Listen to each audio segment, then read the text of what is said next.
Do you really want it? Or do you just say you want it, but you don't really want it? Do you really want it? If you wanted it, you will become braver than ever before. You will become godlike.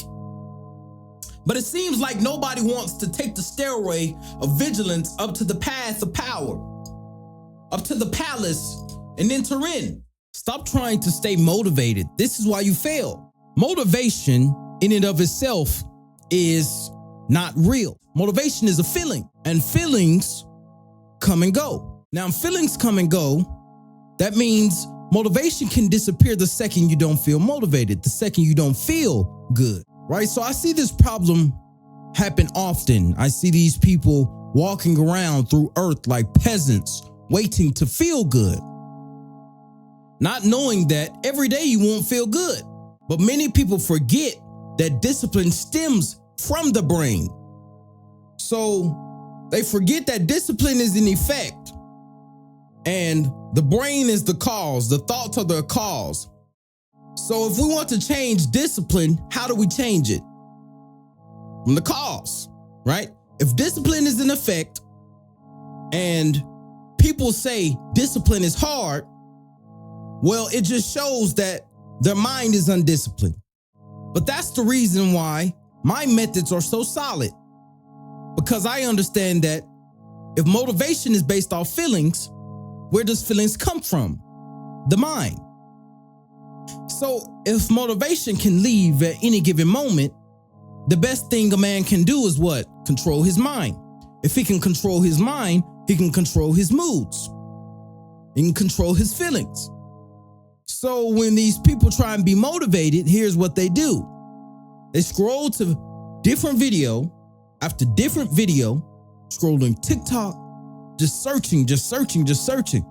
But they're searching the wrong way. They're searching for a feeling. And if you're constantly searching for a feeling, you'll lead down a path that leads to nowhere, to hell. It's a stairway to hell, chasing after feelings. This is why we have drug addicts and alcoholics. They're chasing feelings. And I remember having a conversation with someone. He was telling me how he has never worked without being high. I thought in my mind, I said, the second you lose that weed, you're doomed. You're done. The second you lose that feeling that's keeping you going, you're done. Because when people try and seek to feel good, they seek things that have to rely on temporary substances to alleviate their pain, which is like a fake feel good. They in their own mind make discipline hard because reality is only as malleable as what we think inside of our thoughts. So if these people spend all of their mind power doing degenerate things, scrolling TikTok, watching that distraction, and wondering why they're not disciplined, that's false. They're actually disciplined, but they're disciplined at watching TikTok. They're actually disciplined, but they're disciplined at doing the wrong things, right? So this explains why it all comes from your mind. It's the reason why people fail. You must fight. You must program the certain instinct inside of you, which will enable you to overflow with pure strength and brute force. You need to burst open the doors, which are keeping you trapped and locked in. Most people are trapped in a certain web of mediocrity. They're like a spider that builds its web that cannot get out. They're like an ant with no ant hill, no ant farm. These men are purposeless, and these men deserve the fruits of their labor. Everybody in life deserves what they choose to deserve. If you want to elevate, if you want greatness, if you want to become a man of valor, a man of gallantry, of vigilance, you need to learn this art that I'm imploring upon you. So instead of going to work out or train or hit some push-ups to feel a little motivated, they will in turn go to their substances or go back to the TV. Because I want you to understand that the TV, the distractions, the noise, the Pornhub, it's all hitting a certain part of the brain, which is based on motivation. So it's like a reward system. That's what the brain is based off of when it comes to motivation. It's like a reward. It's a feeling. You feel accomplished. You feel like you want to accomplish something, which is why a lot of people listen to these things, these podcasts, which motivate them, and listen to all these different videos that motivates them. And then the second that the video is gone, they don't feel motivated anymore. That's why it comes and goes. But this is why I have a very correct saying, because I'm a professional. I have a saying that says, diligence beats all. I learned this from the book of Proverbs. He was talking about diligence, and he was likening it to how ants are. When you look at ants in the field, the ants just work all day long. I actually did my research. They take short naps. It's like a quick reset. And the ants just work all day long, every day. Nothing else. They don't do anything else. They don't take a vacation off. They don't take a Sunday off to watch Super Bowl. They don't smoke weed and sit around. The ants just work. That's diligence. So it was saying diligent hands bring about wealth. Lazy hands bring about poverty.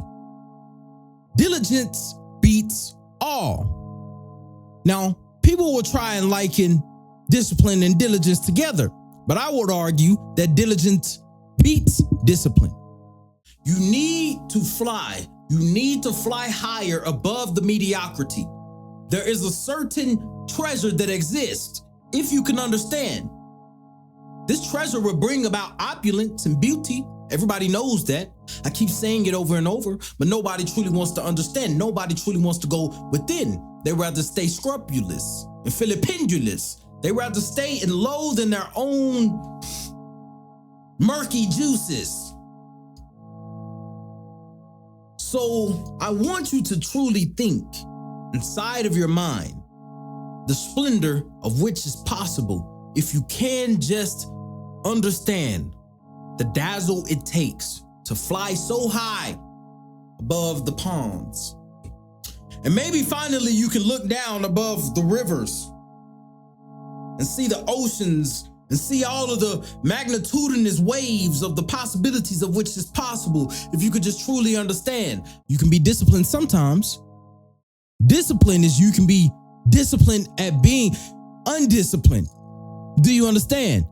A lot of people have discipline at being lazy. They're disciplined just in the wrong thing. A lot of people have discipline in watching the TV. They're disciplined, but at the wrong thing. So it's costing them an expense. This is why they lose and fail. So this is why I say discipline and diligence. Discipline is dedicating yourself to something and you being able to keep continuously doing it, right? That's discipline. Diligence is no matter what you do, you're constantly output. All of your output is diligence. So this reminds me of a story of when I was walking one night. I remember that verse that I just explained to you. Diligent hands. And he was like, look at the ants, you sluggard. He said, look at the ants in the field. Having no overseer, no ruler, they still work. And they work in harmony together. So I'm looking at the ants. One night, I went on a walk, went on a run, came back. And it was late night. It was like 1:07 a.m. And I was sitting down on the curb. It was pitch black. It was one street lamp. And I look over and I saw something in the glimpse of the crevices of the cracks in the curb. So I pull out my phone, pull out my flashlight, and there's thousands of ants still working. I was amazed. I was like, my goodness, if only humans had this work ethic. Thousands of ants still working. It was 1:07 a.m. They had been working all day long. Your capital comes from you commanding your mind. Your social status in women commands it comes from you commanding your mind. Your intellectual capital comes from you commanding your mind. So every facet in life comes from first you commanding your mind. You have to believe you can do it. So when these people come to me and they have all these mental problems, I think like, why? This is the only mind you have on earth, and we all operate through earth from our mind. So why would I think like a dork? Why would I think like a peasant when that will take and absolve all my power away from me? For example, grew up with all these limiting beliefs in the Black community. All these limiting, if you split that pole, you'll get bad luck. Why would I believe in that garbage? Why would I call bad luck upon myself when reality is subjective, when we really truly only live in our mind? Because we can look at the truth, we can start to look at objective truth.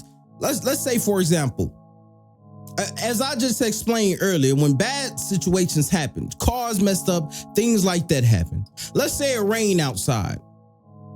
I would sit and think, yeah, it's raining and raindrops got on me. But the truth is, I didn't have control over the rain, but I could have controlled the fact I could have brought an umbrella. I could have thought ahead of time and predicted the future and say, okay, perhaps I need an umbrella so I won't get rained on. This is how I think. I think everything in life is within my control. So that is the secret to becoming disciplined, because discipline isn't hard. It just stems from a controlled mind. Do you really want it? If you really wanted it, you will want it, but you don't want it enough to really want it and do something about it. You just want it enough just to talk about it. If you truly wanted it, you will win. You will scan the environment. You will start to seek the flame, the inner flame of fire, which will enable you to purify all thought. But it seems like nobody wants to. Seems like nobody wants to.